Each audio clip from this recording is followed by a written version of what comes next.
Welcome, foolish mortals. There's no turning back now.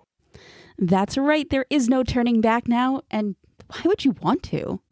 Welcome, foolish mortals, to another episode of the Disney Life Happy Wife podcast, the podcast where I talk about all things Disney. Disney movies, Disney music, Disney travel, Disney food, Disney news, you name it, I'll talk about it. And who am I? I'm your ghost host, Kristen. And you know me, if it's a Disney life, then I'm a happy wife. How's everybody doing this week? So I hope you guys are having a great week. I hope when I ask that, you say, Kristen, we're having a great week. It's been awesome. But if not, I hope this episode brings you a bright spot in your day or your week, brings you a little bit of joy, because I know recording these episodes and bringing you my love of Disney brings me joy. So I hope it brings you a little bit too. So as for me, I am doing great this week. Emily has started Disney rehearsals for dance, so she's getting even more excited for this trip coming up. And as we are recording, or as I'm recording, I should say, I say we, but as I'm recording, we have 98 days until our trip. So I think it's, a little bit over 100 until the dance part of it starts. But we were lucky enough yesterday to book our flights down to Orlando, and we're actually going to be going a couple of days early. So it's exciting, looking for flights and looking for, what's the best price and cheapest and stuff like that. Just happened that, going earlier actually worked out better. So yeah, so there we go. So a little bit under 100 days, we're into the double digits. So exciting. And I'm excited to go to Disney because, it has been 2 years since we've been there, but it's going to be so great to spend some time with friends who are family, and our dance family. And, just for Em and I to be in our favorite place, I just can't wait to be there. So, but in today's episode, I want to start off by giving a shout out to a friend of mine who I just found out listens to the podcast. So my friend Jeannie, who I met through dance, her daughter and Emily are in dance together. They were in class together last year. They're not this year, unfortunately. But because they were in class together last year, Jeannie and I met and we've become friends. So I'm so thankful for Em for that. And Jeannie found out that I have this podcast and she's been listening. And last week she was hyping me up to a couple of other dance mom friends that we have. And it was just so nice. Like it's rare for me to hear that kind of stuff. So Jeannie, I'm giving you a big shout out. Thank you so much for being my hype girl right there. It means a lot to me. And she was so cute. She mentioned that she heard my theater voice, and it's true. I was a theater kid, so it definitely comes out. And for those who don't know, when I was in college the first time, I was actually on my college's radio station. So I think I kind of have a radio voice too, I guess we'll say. So my theater and radio voice comes out when I do this. And Jeannie actually noticed. So there you go.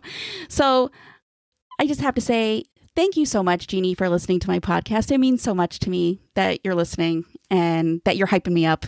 I mean, you couldn't ask for a better friend. I mean, Jeannie's awesome. So thank you, Jeannie. Have to start out saying that. So it means the world to me that you're listening. So thank you. So something else that I'm going to bring up at the beginning of the episode, something new that I've been seeing in Disney news. So for those who don't know, in Disneyland Paris, they are opening their new World of Frozen on March 29th. But influencers have been out in Paris taking videos and reels and pictures and all that kind of stuff of what World of Frozen has to offer. And one of the things that is blowing my mind is seeing the animatronic of Olaf that they have him just walking around. And the videos that I've seen have had music overlays, so you don't really get to hear if he's actually speaking. He looks like his mouth is moving, but I have yet to really hear him speak. So I am just like, I cannot wait.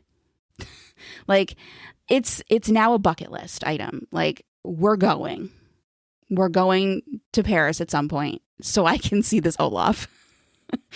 It's got to happen. It's got to happen. Like, I know Emily loves Olaf and she would just be as excited to see him as I am. So putting that officially on the bucket list, Disneyland Paris. So, and hopefully I can put the French classes that I've taken in college to good use. So we'll see. So on to this week's actual episode. For those who have been listening, I started a bit of a series way back called My Perfect Day in. So you got to hear my perfect day in Magic Kingdom, and you got to hear my perfect day in Animal Kingdom. So we're going to continue that series today with my perfect day in, drumroll please, Epcot. So Epcot it's hard to really pick your favorite parks. I mean, my favorite park definitely is Magic Kingdom. But then after that, it's kind of like, it's hard to really kind of, because each park has something different. So I love Animal Kingdom for the animals and all of that. But Epcot, there's so much going on. I just love, you can just get lost in doing stuff in Epcot. So I'm going to do this, my favorite, my perfect day in Epcot is going to be a non-festival day, because when you're there for a festival, there's so many additional things going on. They've got different food carts, they've got different kinds of entertainment, different things like you guys have heard me talk about at the Arts Fest, how they have the big mural that they've got and you can paint little squares on it. They've got, different things that you can take pictures with. So like there's different things for the holiday festival, for food and wine, and for Flower and Garden. I know Flower and Garden, I believe is still going on. Maybe it's the Arts Festival. I get my timelines mixed up with those two. But like the Flower and Garden has the topiaries and all that kind of stuff. So there's different things for different festivals. So we're just going to kind of go with a non-festival day. Okay. So, and that actually kind of like works, because when Em and I are going to be there in end of June, beginning of July, it's a non-festival time. It's like one of those rare times that there's no festivals going on. So yeah. So starting off my day in Epcot, I would head to Garden Grill for breakfast as early as I can. For those who don't know, Garden Grill is a restaurant in the Land Pavilion. It's over the Living with the Land attraction, so it slowly rotates. So there's a part of Living with the Land where you're going through these different environments, and you're kind of on the slow track. And little do you know that during parts of it, you're literally under a restaurant. So when you're coming through, I'm trying to remember which land it is. If you look up, you can see the restaurant. It's pretty cool. So Garden Grill, it slowly rotates. Fun fact, my husband doesn't like Garden Grill simply because it rotates. Nothing to do with the food, nothing to do with anything like that. But because it rotates, he doesn't like it. Now, he loves roller coasters, loves rides. He's great with pretty much any kind of ride you want to throw at him. But this slow moving, slow rotating restaurant, he can't do. It just weirds him out. Like, he can't do it. So I definitely take the time to go there when, it's just me and him, because we both love it. So for breakfast at Garden Grill, you get an assortment of pastries, Mickey waffles, scrambled eggs. I think they have steak too, bacon, potatoes, and a seasonal fruit. The last time that Em and I were there was summertime, so they had watermelon, which I loved. Em's not a watermelon girly, but I loved it. And you can also get coffee and juice. They do have some adult drinks, which I haven't tried, but I will someday. So for those who don't know, when I go with Em, I tend not to drink, because it's literally just me and her. And with the sun and everything, I don't want it to affect me. So I tend not to. But if I'm going with like friends or I'm going with another adult, or then maybe, I'll partake.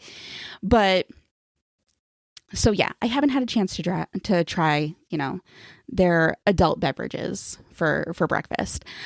I think the last time that I was there, though, they did have the infamous Pog juice at Garden Grill.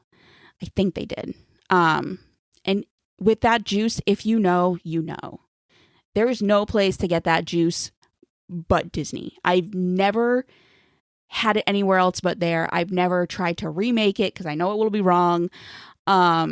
So if you know, you know. And if you know you can get it at a restaurant, it's a bonus. So I always ask. Every place we go for breakfast, I always ask. So Garden Grill for breakfast. It's also a great chance to meet characters. It's a character dining. You get to meet Mickey, Pluto, and Chip and Dale. And this is the only restaurant in Disney World, I should say, where you can meet the world's most famous chipmunks. So when I get a chance to eat there, I do it because I love Chip and Dale. For the longest time, after, before the, I guess we'll call it the live action, quote unquote, Chip and Dale movie came out. I was always under the assumption that Chip and Dale are brothers. So kind of like twins. So I always said that, my sister and I were Chip and Dale. She's Chip, the more level-headed one, and I'm Dale, the goofball. So I always loved that. So having a place where you can meet Chip and Dale is always great for me. So whenever I get a chance to eat at Garden Grill, especially for breakfast, I'm definitely going to take that chance. So after breakfast, I would head right downstairs because, like I said, under Garden Grill is the attraction Living with the Land. And next to Living with the Land is Soarin'. So it's super convenient that you're having breakfast and then you can go ride two rides. I mean, come on. That's awesome. So Living with the Land is a ride that if you don't know how awesome it is, you're missing out. It's slow. It's nothing fast, but it's really, really great. In a world where there are so many people that love the fast rides, the roller coasters, the thrill rides, I'm a slow ride girly. I love Living with the Land. It's so great. You get to learn so much. Excuse me. You get to learn so much. You get to see the gardens. You get to just see everything that Disney's doing behind the scenes that you don't really get to see. It's really cool. I love it. I think that everybody should check it out. It's a great ride, especially in the Florida heat, to get into this ride and kind of cool off and just relax. It's really nice. So I always highly recommend it. And then right next door is Soarin'.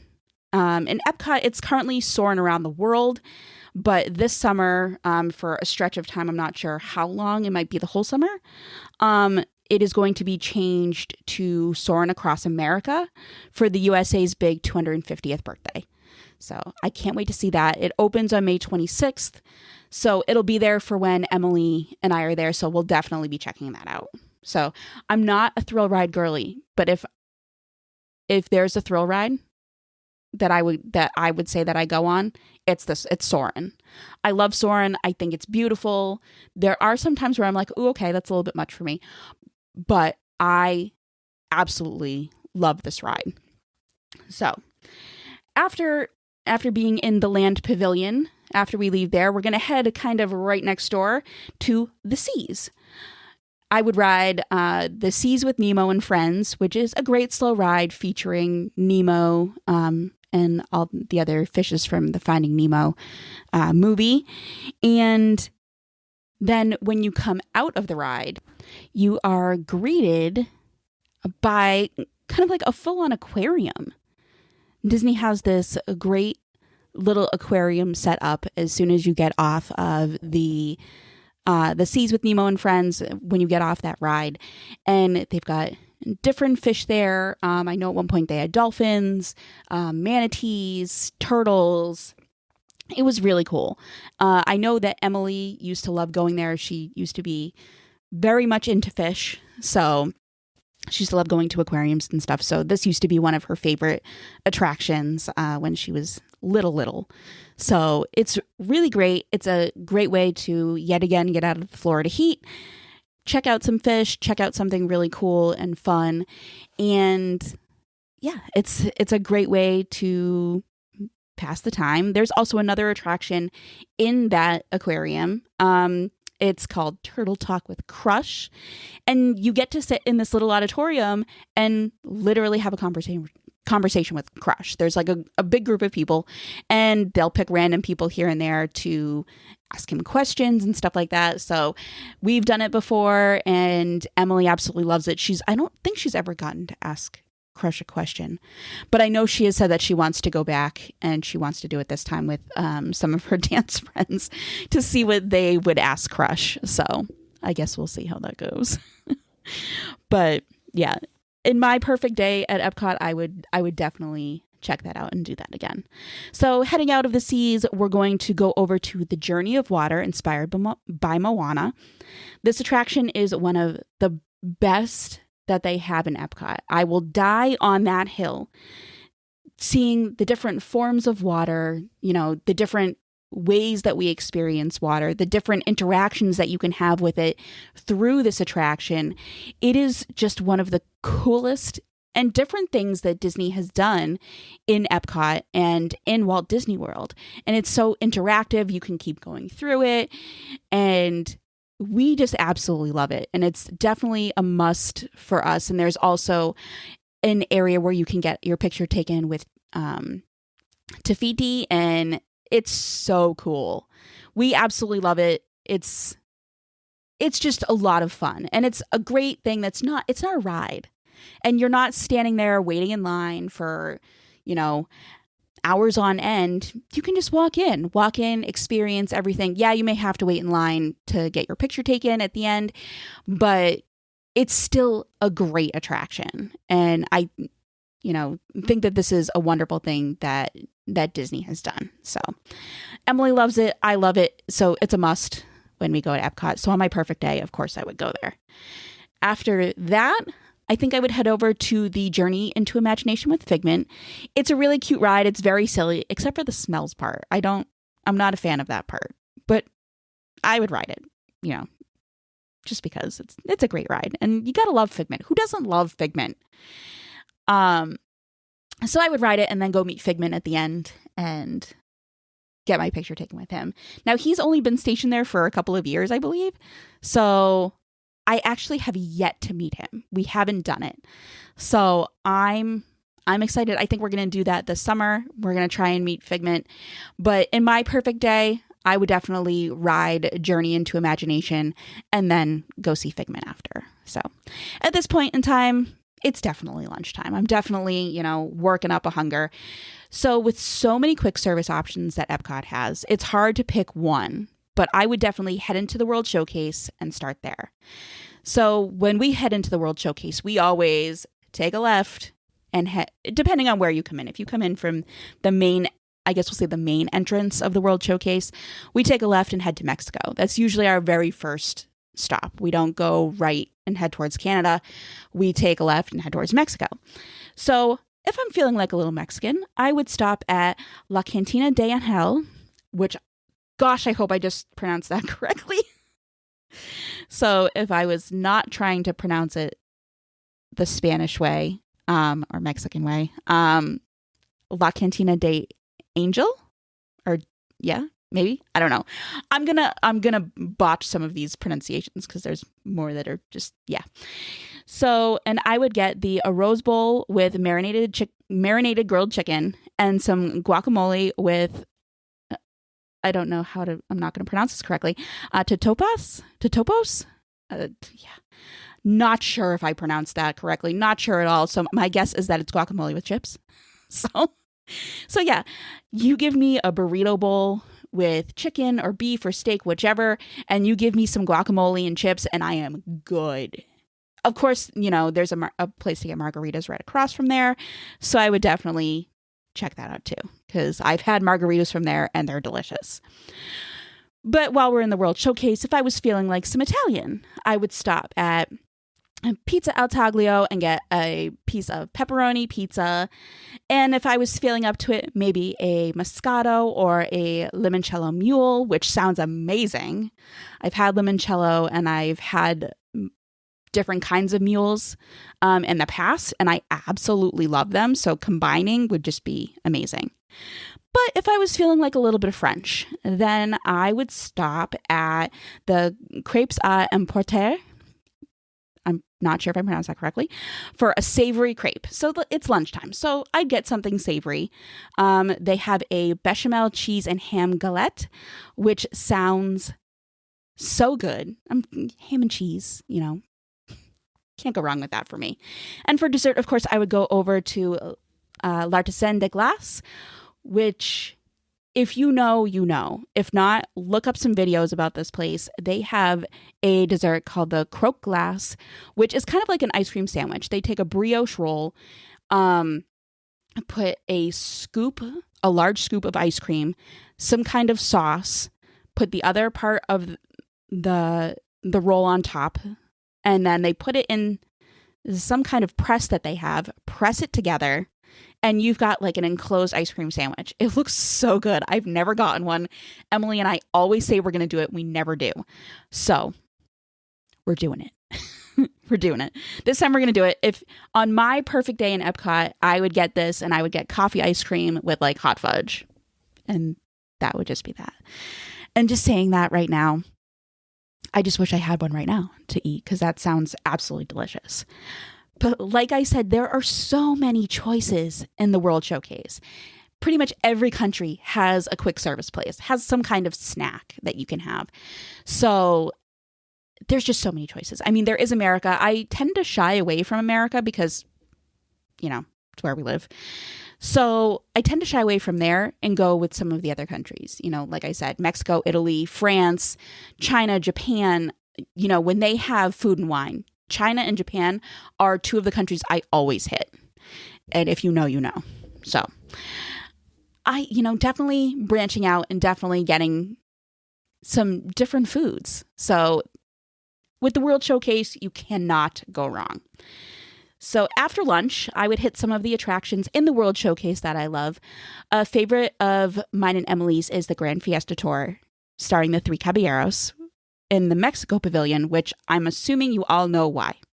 If you don't, it's because of Donald Duck.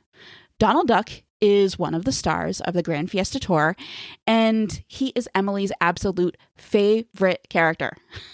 So we always hit that ride. I absolutely love it. It's a slow ride in Mexico. It's yet again a great way to beat the Florida heat. And then I would head over to Remy's Ratatouille Adventure in France, which is a ride I've actually never been on because I don't necessarily do well with some 3D effects. And a lot of like the screen stuff that they have, but since they have changed it so it is no longer 3D, Emily and I are definitely doing it when we go in June. So now it's going to be more like Mickey and Minnie's Runaway Railway. So I'm very excited for that. I can't wait. So I would definitely hit that up. And then I would walk around the World Showcase. There's so many things to see and so many shops to go in. Some of my favorites happen to be in the UK and in Japan. So definitely going into little shops, checking things out, trying not to spend all of my money in one day. But yeah, checking things out, doing all of that. And eventually, I'm going to work up a hunger again. And it'll be time for dinner. So I would obviously make a dining reservation at one of the newest restaurants in Epcot, Space 220. This restaurant is literally out of this world, and pun intended there, because it is. It's such a cool restaurant, and I love the feeling that you're actually in space. You're not actually in space, but I love the feeling that you actually are. Now, the last time we were in Disney, Emily and I ate there, and we looked out. They have this big screen along one wall. So it literally looks like you're looking out this big window, looking out over the earth, and there's different things from space out there. When we went, we spent so much time looking at that. Emily's pointing out things to me. I'm pointing out things to her. And Emily saw the space dog or astronaut dog, but I didn't. I didn't see it. I guess it was like quick. So she saw it and she said, "Hey, Mom, look." And then it was gone. And I'm like, oh, man. So I would definitely be on the lookout for that.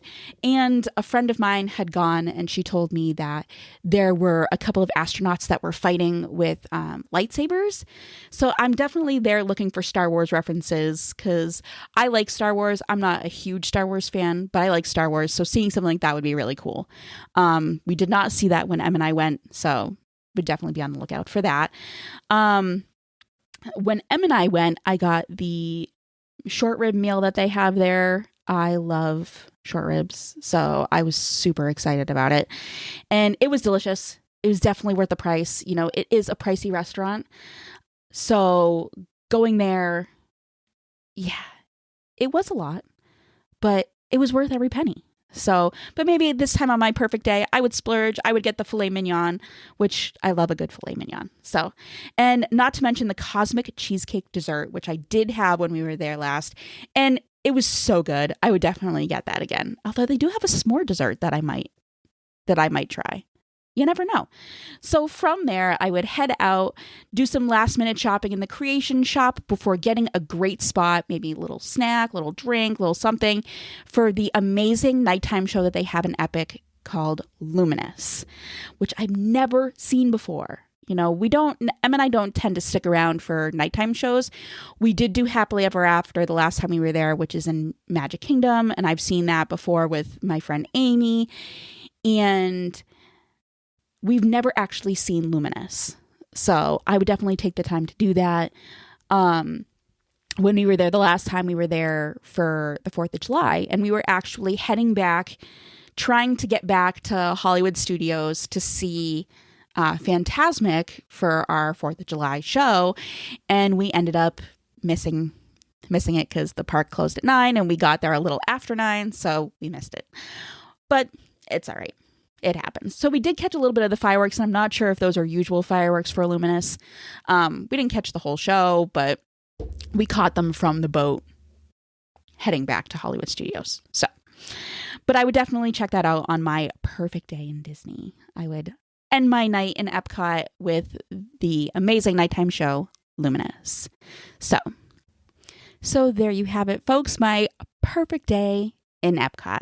Lots of great food, lots of great sights, great attractions. I'm trying to think if I missed anything. If I didn't say Spaceship Earth, I think I've skipped it. Oh my gosh, I can't believe that I skipped Spaceship Earth. I would definitely throw Spaceship Earth in there. I love Spaceship Earth. And that might sound strange to people because it is, yes, it's a slow ride and it's history and stuff like that. And some people may think it's boring. But I love it. I think it's great. Yet again, another great way to beat the Florida heat. So there you go. And the last time we were there and we went on it, we were actually lucky enough to go on it with one of Em's friends and her mom. And so I'm sitting with her mom and Em is sitting with her friend, and they're in the car in front of us, and they're sitting in the section in front of us, I should say. We're all in the same car. But they didn't know that the ride can be kind of like jerky. It's old, so it can be kind of jerky. So they were like, "Is it supposed to do that?" And I'm like, "Yeah, it's fine. Don't worry. That's the way that it is." So it was cute, but it was great to share that experience. Spaceship Earth is one of those rides in Epcot that you just don't miss. So I am sorry that I completely spaced on that one. That I forgot that one. It's definitely a ride that I would do for sure. So there you have it. My perfect day in Epcot. It would definitely be a great day. Epcot's such a great park, and there's so much to do there and so much to see that you just can't waste any time there. It's a full day of lots of experiences. And I know that my perfect day might not be what some others would do. I'm not riding Test Track. Maybe I would try Test Track eventually, but I normally wouldn't do Test Track. I wouldn't do Guardians of the Galaxy. maybe Frozen if I can. I don't do drops, so I don't do Splash Mountain. I can do Pirates, but maybe once I'm more and more comfortable. I don't know. I talked to Emily about maybe doing Frozen again this summer, but we'll see. So I don't do the thrill rides, that most people will go there to do. I don't do that, So my day might look a little bit different than, everybody else's. But if it does, and if you're like, hey, I think that, you should try this, you should do this, let me know what you think. What would you do on your perfect day in Epcot? What would you do differently from mine? Would you not do any dining reservations? Would you just do quick serve? Would you do all dining reservations? Would you just do snacks? What would you do? I want to know. So send me a message, DM on social media or an email, and let me know what you think. Let me know what your perfect day in Epcot would look like. So there you have it. Brings us to the end of our episode. Oh, so sad. But there we have it. So, like I said, message me, DM me on social media. I am on there at Disney Life Happy Wife Podcast, all one word. Or you can email me at dlhwpodcast@gmail.com. I know there is a link in the show notes that you can send, a message through there, which is great. That's new, so you can do that. So let me know what you think of today's episode. Let me know what you would do differently in your perfect day in Epcot. If you want to know more about Epcot, I'm glad to share my expertise. You let me know. Okay? So thank you from the bottom of my heart for listening to this episode and listening to my podcast. It absolutely means the world to me. I love being able to talk about Disney, and knowing that there are people out there that are listening makes it that much better. So thank you from the bottom of my Disney loving heart. Thank you. So go out and rate, review, and subscribe to the podcast if you haven't already. And let me know what you think. I love getting reviews, so definitely leave a review. I'll read it on the podcast. So there you have it. And yeah, thanks again for listening. And I'll be back in 2 weeks with a brand new episode. I hope you have a magical rest of your week, everybody. And I'll see you real soon. Now I and a ghost will follow you home. Hurry back. Hurry back.